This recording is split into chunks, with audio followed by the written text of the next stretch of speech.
I had a near-death experience that lasted 14 minutes. During that time, Jesus revealed 4 events that will occur before his return. The first is already unfolding right before our eyes. What he showed me left me speechless, and it's crucial for you to be aware of this before it's too late. If you think you're ready, it might be important to pay attention. My name is Carla Martin, and to this day, I am still searching for the exact words to describe what I went through. It's not easy to translate something so profound and so far beyond ordinary reality into just a few sentences, but the time has come. I need to share this with you because what I experienced was not merely a personal experience, but a calling, a warning, something that transcends my own existence. On February 12th, 2024, everything changed. I have been an emergency nurse for over 14 years, a profession that has brought me face to face with human pain, fear, hope, and also death. I have always been a practical person, guided by evidence, science, and what is tangible. I never allowed myself to believe in what is invisible or unexplainable. Until that day began like any other, with no signs that my routine would be disrupted.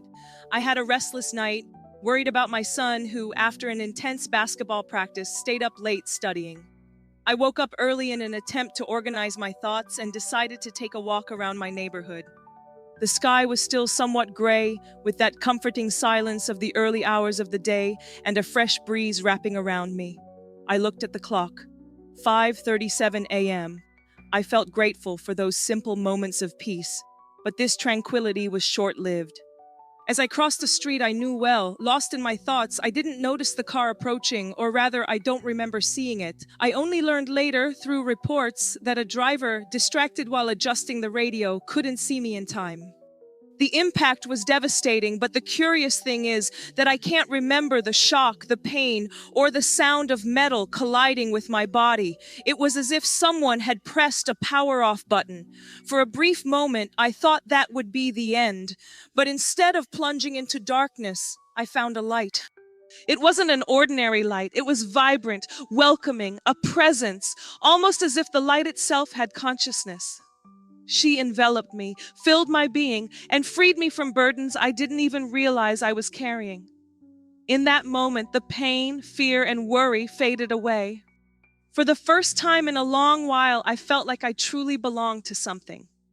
There was no rush, no clocks, no deadlines. I was home. As I tried to understand where I was, I began to notice colors around me that I had never seen before. Colors that seemed to have sound, texture, and emotion. The air felt alive with a melody that didn't come from a specific place, but resonated from everywhere at once, a harmony that echoed within me as if every cell in my body had known that song for ages. It was then that I saw someone approaching, a man, and even before I could make out his features, I already knew who he was. It was my brother Andrew, who had passed away 8 years prior after a hard battle with a rare illness. He looked radiant, younger than I remembered, with a beaming smile that seemed capable of curing any sorrow. "Carla," he said, his voice echoing not just in my ears but in my heart. "Don't be afraid, he's waiting for you." Before I could ask who he was, he reached out his hand toward me. The moment I touched his hand, an indescribable wave of warmth surged through my body. It felt like, in that single moment, all the questions I had ever had found silent answers, but the journey was just beginning.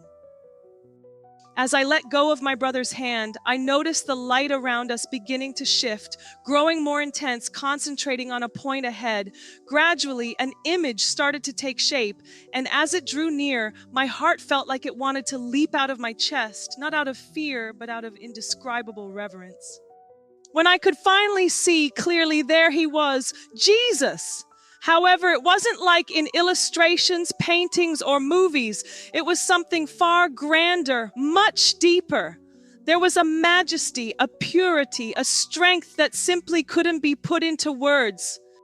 His eyes, oh, those eyes held all the love, all the compassion, all the wisdom of the universe. It was as if he could see every corner of my soul, every wound, every joy, every doubt, and yet he loved me unconditionally.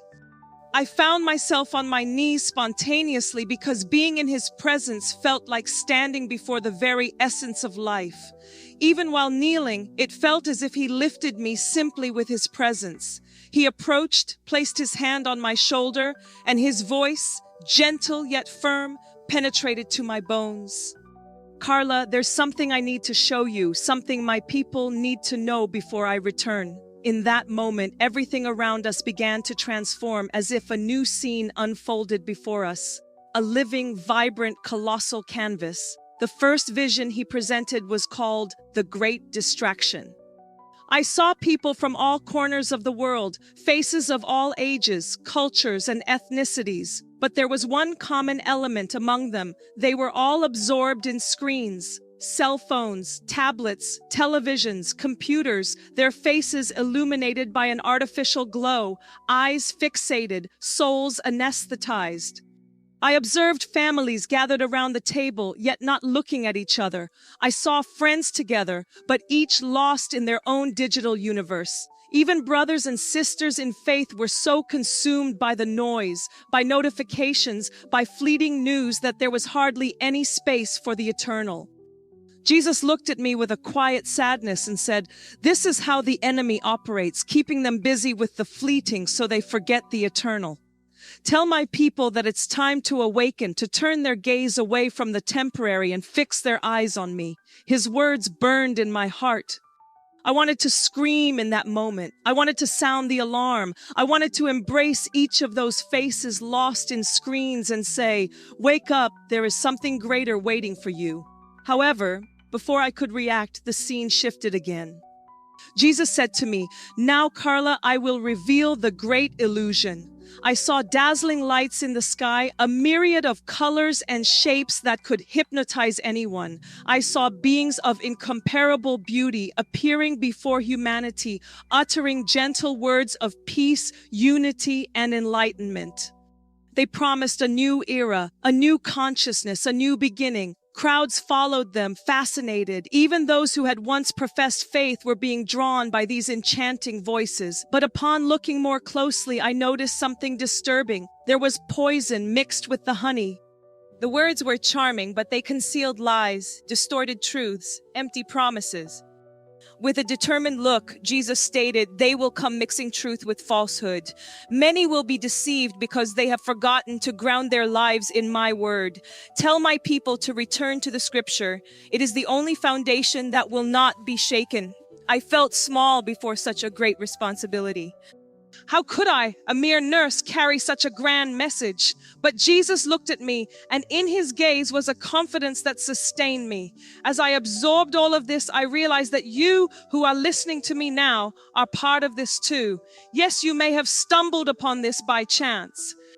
Perhaps someone shared this video with you, or you just clicked out of curiosity. But the truth is that you have been called to hear this message today. And if it has touched your heart in any way, if it has awakened something inside you, don't let it pass you by. I want to invite you to be part of this journey with me. Subscribe to the channel right now. Not just because everyone is talking about it, but because we need to move forward together on this journey.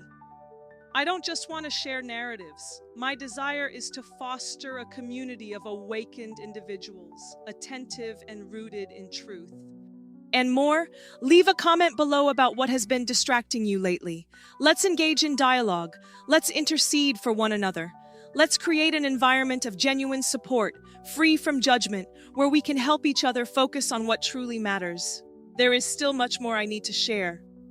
The scene before me began to dissipate like smoke carried by the wind, and the brightness around me intensified once again. I sensed almost intuitively that something new was about to be revealed. Jesus was by my side, his presence unmovable and solid, as the images around me morphed into a new perspective. "Now, Carla," he said to me, "I will show you the great awakening." Then I beheld a flash sweeping across the world. It was as if waves of light were washing over entire cities, entering homes, touching hearts. I saw people kneeling in tears, praying, confessing, crying out for mercy. I saw entire families gathered around the table to pray. I saw children and young people raising their hands in worship. I observed churches that were once cold, now vibrant with life and songs of hope. It felt like an invisible current of repentance and faith was taking hold, breaking chains, lifting the fallen, and restoring the wounded. Miracles unfolded before me. The blind regained their sight, the paralyzed walked again, and hearts healed from past pains. I witnessed people being freed from addictions, oppression, and deep bitterness. Every face I saw seemed reborn, as if a new identity was being etched into their souls. It was glorious, it was magnificent, yet I sensed an underlying pain. Alongside the awakening, persecution emerged. I saw people being mocked, ridiculed, and rejected by their families and friends. I observed brothers and sisters in faith being imprisoned, beaten, and slandered. I witnessed temples being closed, meetings abruptly interrupted, yet there was a joy in their eyes that could not be extinguished. There was a vibrant flame in their hearts that no intimidation could quench. Jesus spoke to me with a strong tenderness. My presence will be immensely powerful in these times, but the cost of following me will be high. Tell my people, stand firm. The suffering is temporary, but the reward is eternal. Those words echoed within me like soft thunder, reverberating through my bones. I contemplated those suffering yet radiant faces and felt a mix of pain and hope. I wanted to run to them, embrace them, and assure them that they were not alone, but I understood that comfort was already with them. The scene shifted again. Now the sky seemed to open up as if a massive rift tore through the very firmament, and then he appeared, Jesus coming in glory, surrounded by thousands of angels, with a light so bright it seemed to pierce everything. The entire world stood still. I watched as kings, rulers, the rich and the poor, everyone fell to their knees. Some cried tears of joy while others trembled with fear, but no lips could remain silent. Every tongue confessed, Jesus Christ is Lord. It was the most sublime, majestic, absolute moment I have ever witnessed. I was so absorbed in that vision that I could barely breathe. It felt as if the entire universe awaited that moment, as if all stories, all pains, and all hopes converged into that climax. Jesus looked at me with an intensity that seemed to carry the weight of 1,000 suns and said, "Tell my people, I am coming soon. Be prepared. No one knows the day or the hour." Then gradually, the light surrounding us began to soften. The heavenly music faded until it was almost gone. I found myself again kneeling at his feet, still too weak to utter a word, but with my heart overflowing. He extended his hand over my chest, and an intense warmth filled with love enveloped my being. "Carla," he said, "the most important thing you need to remember is that I am always by your side with all of mine, even in times of pain, confusion, and struggle. I am faithful. My promise is infallible. I never leave you alone." His words etched themselves like luminous tattoos on my soul. In that moment, I realized my life would never be the same. Slowly, the blazing light began to recede as if it were being gently drawn back into the sky.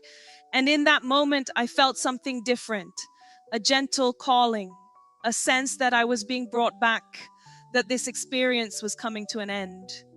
However, before any farewell, Jesus remained there, his eyes focused on me as if holding me in place, as if he understood how much I needed him at that moment.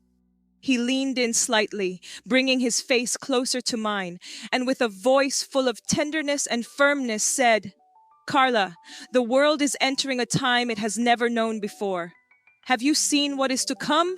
But remember, I will be with mine every step of the way. I am the rock, the shelter, the fortress. Do not be afraid." He pressed his hand over my heart, and an indescribable, profound warmth swept over me. It was as if he were engraving those words into my soul, ensuring I could never forget them. And as his hand remained there, I felt a love so vast, so perfect, that no sadness, loss, or human pain could compare. I cried internally, I cried externally, shedding tears from parts of my soul I didn't even know existed. It was a cry of surrender, of giving in, of gratitude, of reverence. I didn't want to leave. I didn't want to lose that gaze, that touch, that presence. But then he spoke again, a gentle glow in his eyes. There will be days of doubt, even for you, Carla.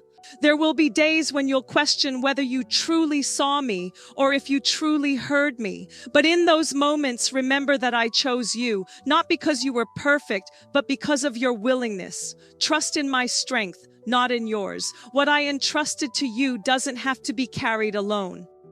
My spirit will guide you, sustain you, and provide you with the right words at the right time. His words wrapped around me like a warm blanket on a cold night. I felt each letter settle within me like seeds placed in fertile soil, ready to bloom at just the right moment. And then he slowly withdrew his hand, but the warmth remained. He cast one last glance, as if wanting to freeze that moment in time, and said in the softest voice, yet with an authority that silenced the entire universe, "Now, Carla, it's time to return. Your work isn't done yet." Suddenly everything began to recede. Colors, sounds, sensations, even the light. Everything started to close in, as if being drawn toward a small, distant point of light. I felt a force pulling me, an unusual acceleration, as if I were being drawn through a light funnel, passing through layers I couldn't name. And then, like a flash, I returned. I returned to the weight of my body, to the gravity of flesh, to the urgency of breath. The first sensation I felt was pain, a sharp pain in my chest, as if a flame was being reignited within me. My lungs filled with a despair I had never known. I heard voices around me, shouts, movement. "She's back. We have a pulse. She's back," I heard one of the paramedics say, his voice mixed with shock and relief. I slowly opened my eyes and saw faces above me, worried faces, surprised, exhausted. I wanted to speak, to share everything I had seen, to tell my story, but the words wouldn't come. My tears communicated everything for me. I just held one of their hands, trying to convey through touch everything I still couldn't say. The days that followed were strange, intense, and confusing. I was hospitalized, surrounded by equipment, medical care, and curious gazes. The doctors were amazed at the speed of my recovery, considering that despite being hit by a car, my injuries were much less severe than expected. They claimed it was a miracle. I just smiled, fully aware that it was something deeper. It wasn't just a miracle. It was a calling. The days in the hospital faded away like a blur. The nurses who shared the same profession looked at me with a mix of amazement and respect. Many whispered among themselves, believing I couldn't hear, claiming that I must have incredible luck or that I had received an extraordinary second chance. However, deep down, I knew it wasn't luck. There was a purpose behind it all. A greater reason kept me alive, waking up every morning with that vivid memory burning inside me. It wasn't a dream or a delusion. I had encountered him while I was still recovering, sitting in bed with my back propped up on pillows, often closing my eyes and reliving every detail. The light, the sounds, Jesus' gaze. His words echoed like bells in the silence of my mind, but along with those memories came a weight, a sense of responsibility that felt overwhelming.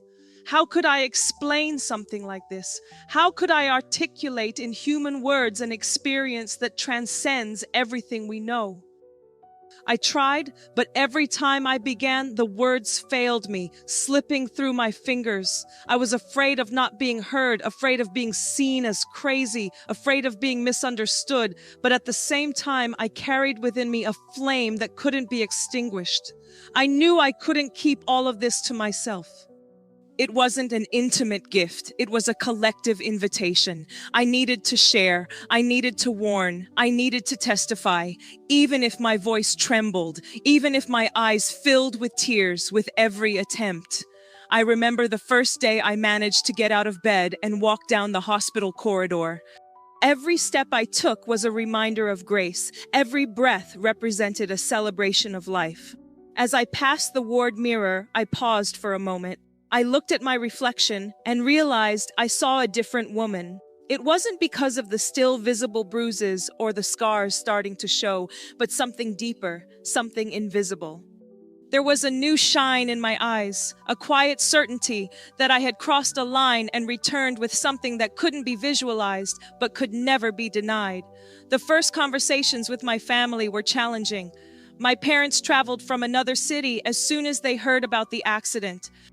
They were relieved, emotional, but also full of questions. They looked at me with fondness, yet with a gaze that mixed care and apprehension.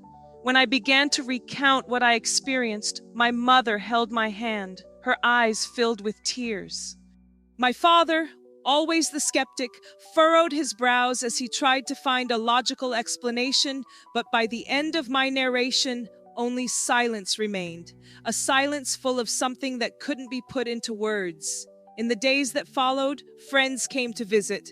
Colleagues brought flowers, cards, and hugs. Some listened to my story with wide eyes while others looked away, uncomfortable, trying to reshape the inexplicable into something familiar. But among them, a few gazes sparkled in harmony with mine, those who, even without having seen, believed. And with them, I began to realize I was not alone. One afternoon back home, sitting in the armchair by the window, I felt the wind on my face and closed my eyes. In that moment, without warning, the memory returned with full force, as if I had been transported back to that sacred moment. I heard within me the voice of Jesus saying, "Carla, time is limited. The world needs to hear. Do not be afraid. I will be by your side." I opened my eyes and a solitary tear rolled down my face. It was the moment. I knew it. The time had come to share. Choosing to share my story beyond my family wasn't an easy task. Many times I found myself sitting in front of the computer, fingers hovering over the keyboard, heart racing, yet lacking the courage to type the first letter. I thought of all the possible consequences, the criticisms, the uncertainties, the looks of disdain. Deep down, my greatest fear was being seen as just another deluded person, someone merely seeking attention. However, there was a force greater than my fear, a gentle urgency, like an invisible hand pushing me forward. I began writing little notes in a notebook, attempting to organize my thoughts, relive the details, and transcribe each scene as faithfully as possible. Each word carried a special weight. I was afraid of forgetting something, of unintentionally distorting the message. But at the same time, there was an inner voice telling me, the message does not belong to you, it is His. He will take care of ensuring that what is essential remains. With this conviction, I began weaving the memories one thread after another until they formed a cohesive tapestry. In the first days at home, my routine was quite simple. I spent long hours gazing at the sky through the window, feeling the warmth of the sun on my face, and listening to the sounds of the street, as if every detail of everyday life now held new meaning. The trivial things took on a quiet brilliance. A glass of fresh water, the aroma of coffee in the morning, the sound of rain tapping on the roof, everything felt like a gift. But along with this new perception came a weight. The world outside continued its course, fast-paced and distracted, oblivious to what was invisible. I knew I needed to find a way to break free from that noise. One night, sitting on the bed, I picked up the Bible that had been on the bedside table. It had been there for years, but until then, I confess it had been more of a decorative item than a living book. However, that night, I unexpectedly opened it to a verse that struck me like an arrow. "Call to me, and I will answer you and show you great and mighty things which you do not know." I closed my eyes and murmured, "Lord, I don't know how, but I'm here. Use me." It was in that moment that something began to transform. Opportunities started to appear in unexpected ways. First, a close friend asked me to share a brief testimony at a small prayer meeting. I hesitated and almost declined, but something urged me to accept. That night, surrounded by a group of simple people sitting in plastic chairs, I shared for the first time everything I had experienced. As I spoke, I noticed tears flowing, hands joining in prayer, and looks of hope emerging, and I realized that the message was alive. It didn't have to be perfect, it just needed to be conveyed. After that, invitations began pouring in. Youth groups, small meetings in churches, family gatherings. Every time I spoke, I felt it wasn't just me on stage. It was as if a higher power was supporting my words, as if Jesus was there, whispering in every sentence and touching every heart. Over time, fear was replaced by a bold peace. I was not alone. I had never been. Yet, alongside the joy of sharing, there also emerged skeptical looks, quiet comments, and silent judgments. Some people close to me started to pull away, while others talked behind my back, but strangely enough, it didn't affect me like it used to. Deep down, I knew I had seen, I had heard. Nothing could erase that. The visions were still alive within me. Each scene that Jesus showed me remained as if it were etched on the walls of my mind. I was aware that sooner or later I would need to share everything publicly in a broader way, but I also knew I had to wait for the right moment. There was a time for everything. And in that silence between one invitation and another, sitting again by the window, I heard once more, deep in my soul, that gentle voice. Carla, trust. I will open the doors. Just remain faithful. Time passed, and the doors truly began to open in ways I could never have imagined. A pastor from a larger congregation who was a friend of one of the women from that first prayer group learned about my journey and invited me to share my experience during the Sunday service. I confess that upon receiving the invitation, my hands became sweaty. Speaking to 20 people was one thing. Standing at the pulpit before hundreds was totally different. However, there was a calmness guiding me. It wasn't about me. It never was.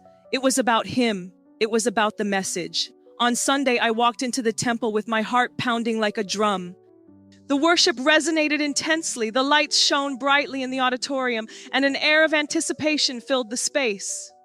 When it was my turn, I took a deep breath and approached the microphone. For a brief moment, the words seemed to escape me. I looked at the congregation and saw anxious faces, some skeptical and a few just curious. I closed my eyes and deep within my being repeated, Lord, speak through me. When I opened my eyes, the words began to flow. I shared how it all began, the accident, the light, the encounter with my brother, the presence of Jesus, the visions. I talked about the great distraction, the great lie, the great awakening, and the great return. I watched tears streaming down faces, hands being raised, and people kneeling. In the end, a profound silence filled the church as if no one wanted to disturb that sacred moment. After the service, dozens of people approached me. Some embraced me in silence, while others shared their struggles, fears, and uncertainties they had kept secret. And that's when I realized the message was not just a warning, it was also a source of comfort, a call to action, and at the same time, a hug. However, not everyone received it well. Criticisms began to emerge, with some comments claiming it was sensationalism, fabricated stories, the delusions of a woman marked by trauma. I read and listened, and at first it hurt, but gradually I learned to trust those words to the hands of the one who sent me, knowing that not everyone would be willing to listen, not everyone would accept, but I needed to convey the message anyway. In the following months, my routine alternated between daily obligations and the new invitations that started to arise. I returned to work at the hospital with a new perspective. Each patient seemed to carry not only their physical complaints, but also stories, hidden pains, and silent screams. I began to look into people's eyes with more dedication, to listen beyond the words, and to extend my hand even when the protocol suggested it was already enough. It felt like that experience gave me a new vision, yet inside me, a restlessness started to grow. I had a clear sense that I had not yet shared everything. I knew that despite all the words spoken, there was something deeper that still needed a way to be expressed. One early morning, sitting on the living room couch while the whole house slept, the realization came. I needed to reach more people. Not just those who attended the services or meetings, but all those scattered around the world who were longing for something greater, even without knowing it. It was at that moment that I decided to record my first video. I didn't know where to start. I didn't have professional equipment, just my cell phone and a heart full of truths that could no longer be contained. I turned on the camera, took a deep breath, and said, I didn't follow a script, I didn't rehearse, I just let the words flow. After finishing, I turned off the camera with shaking hands. I spent some time watching the video, unable to gather the courage to hit publish. However, deep down, I knew this was the next step. With one last sigh, I completed the upload, and that's how the rest began. I woke up the next morning filled with a mix of anxiety and calm. I picked up my phone with low expectations, already anticipating maybe just a few views, one or two comments from close friends. To my surprise, the screen displayed numbers I couldn't process at first glance. Hundreds of messages, thousands of views, and the shares spread like a silent wave. I sat on the edge of the bed, staring at the screen as if gazing at the horizon, trying to understand what was happening. The message was reaching out, the message was spreading. I began to read the comments one by one. People from places I had never heard of, writing in different accents, sharing that they felt touched, that they cried, that they experienced something inexplicable while listening. Some mentioned that they had drifted away from their faith and that hearing my story reignited an intense desire to return. Others confessed that they had considered ending their lives, but something in my story rekindled a spark of hope. I found messages from worried mothers, restless youth, and grateful elders. Through tears, I realized it wasn't about the reach of the video, but the impact on people's hearts. However, alongside the words of support, criticisms emerged, harsh comments, mockery, and hostile expressions. Some called me a liar, an opportunist, unstable. There were those who suggested that all of it was a sham, that I was using faith to gain notoriety. I read each of those messages and I confess some hurt me. Not because I doubted my experience, but because a part of me wished everyone could see what I saw, feel what I felt. It was like trying to share a piece of heaven and realizing not everyone was ready to look up. But inside me, there was an unshakable peace sustaining my heart because I knew I had been there. I had heard the voice. I had gazed into his eyes. Nothing, absolutely nothing, could erase that truth. Each criticism, each irony felt like a small wave hitting a rock, and the rock remained unmovable. As the days passed, new invitations began to appear, larger churches, events, radio shows, even requests to participate in interdenominational meetings. However, I knew I needed to exercise discernment. Not every invitation came with the same intention, nor did every microphone represent a welcoming space. With each step, I prayed to God, Lord, guide me. Show me the path I should take. Protect me from where I shouldn't be. Returning to the hospital was also a challenge. My colleagues looked at me differently, some with silent respect, others with disguised distrust. There were those who avoided deeper conversations with me, as if I had become too strange.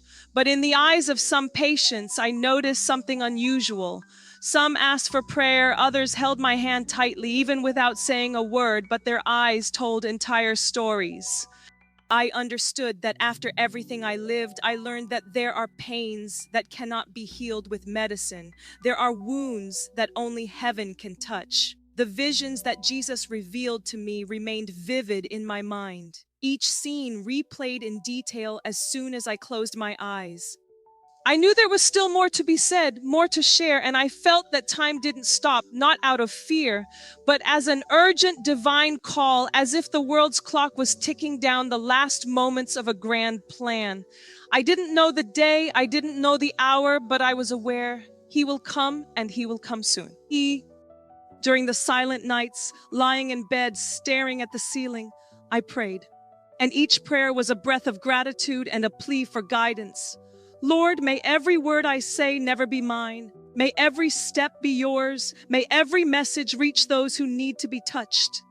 And in the silence, I felt the same answer as always, not in audible words, but as a deep echo within my spirit. I am with you. As the weeks passed, the routine between the hospital, the invitations, and the recordings began to weave together in a way I had never imagined. During the day, I was Nurse Carla, rushing from one bed to another, treating wounds, monitoring vital signs, and facing relentless diagnoses. At night, I was Carla, sitting in front of the camera or a blank page, trying to express in words a fragment of the eternal. And however contradictory it might seem, these two realities did not compete with each other. They complemented each other. For in some mysterious way, I felt that every act in the hospital, every touch, every word, now carried a greater weight, a purpose that went beyond protocols and shifts. One day, in particular, is etched in my memory. I was caring for a critically ill patient, an elderly man named Vincent. He had suffered a stroke and his recovery was uncertain. As I changed his dressings, he opened his eyes and, in a faint voice, asked me, "Young lady, have you ever seen the sky?" I paused. I looked at him, my heart racing. I sat beside the bed and took his wrinkled hand. I took a deep breath and replied, "I have, Mr. Vincent. I've been there. I saw it. And it's more beautiful than anything we can imagine." His eyes filled with tears. I always wanted to know if he would accept me. I squeezed his hand tighter, feeling a lump in my throat. "He is already waiting with open arms, Mr. Vincent. He never turns anyone away who seeks him. The Lord awaits him with a love that never ends." I saw a shy smile appear on his face, and something inside me knew that those words were not just mine. That night, Mr. Vincent passed away, and when I received the news the next day, my heart did not weep with sadness, but with hope, for I knew he had been welcomed. Moments like these began to multiply. And that's how I carried on day after day, word by word, prayer by prayer, becoming aware that no matter how many people were listening to me, the message would remain alive, for it was not something of mine, but rather his, and he always keeps his promises. In the following months, more things happened than I could ever imagine.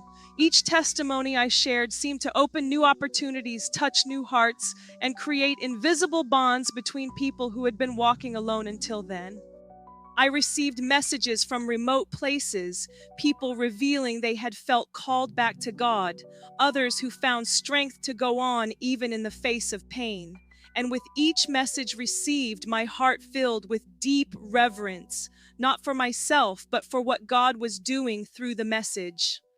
One particularly significant day, a woman wrote to me saying, "I was in my room thinking about giving up on everything, but for some reason I found your video. Hearing your story, something inside me broke and I started to cry. And for the first time in years, I spoke to God. I asked, 'If you still love me, give me a sign.' And the sign was you." As I read these words with tears streaming down my face, I felt so small in the presence of God's immense love, realizing how he could use someone so ordinary and full of flaws to impact lives I would never personally know. This experience left a deep mark on me, and that night, while praying, I understood something even more valuable. Every person reached becomes a messenger too. Every story shared turns into a new seed planted. It wasn't just me conveying the message. It was a movement. It was a living chain, the very breath of God illuminating places where there had been darkness. Today, as I sit down to record another video, I look at the camera and see not just a cold lens, but the eyes of each one of you.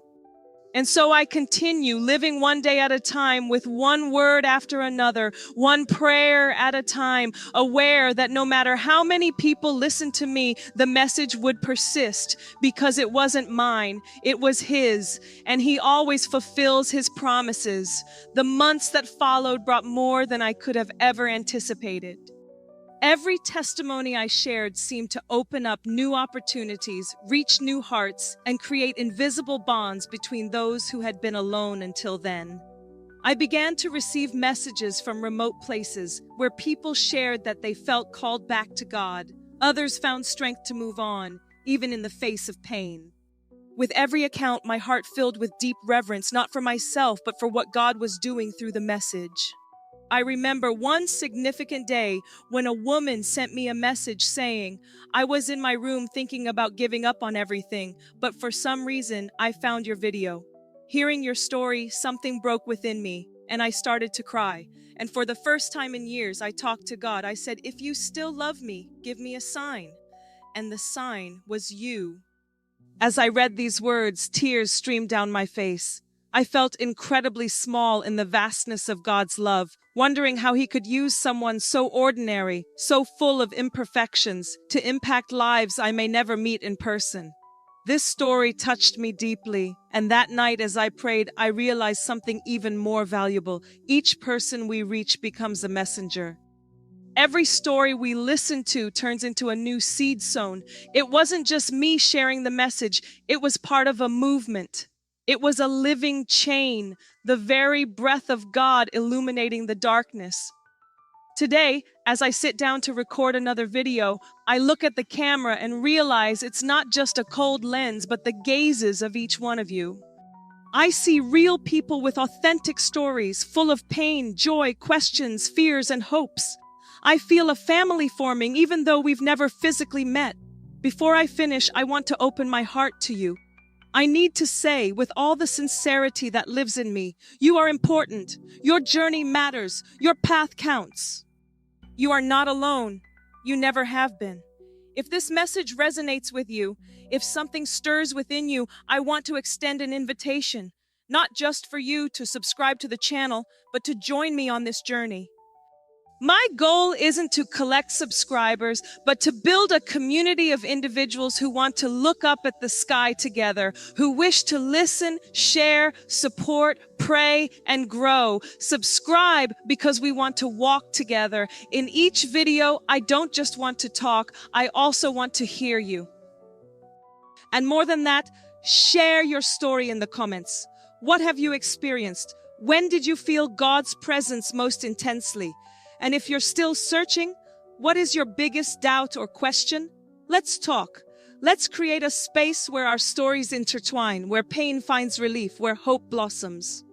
If this message resonated with you, share it with someone who needs to hear it. You never know how impactful a word, a story, or a simple gesture like a click can be, something God might use to touch a heart. Wherever you are watching me from right now, receive my warmest hug. May God's peace, the peace that transcends all understanding, surround you today and always. And remember, He is by your side.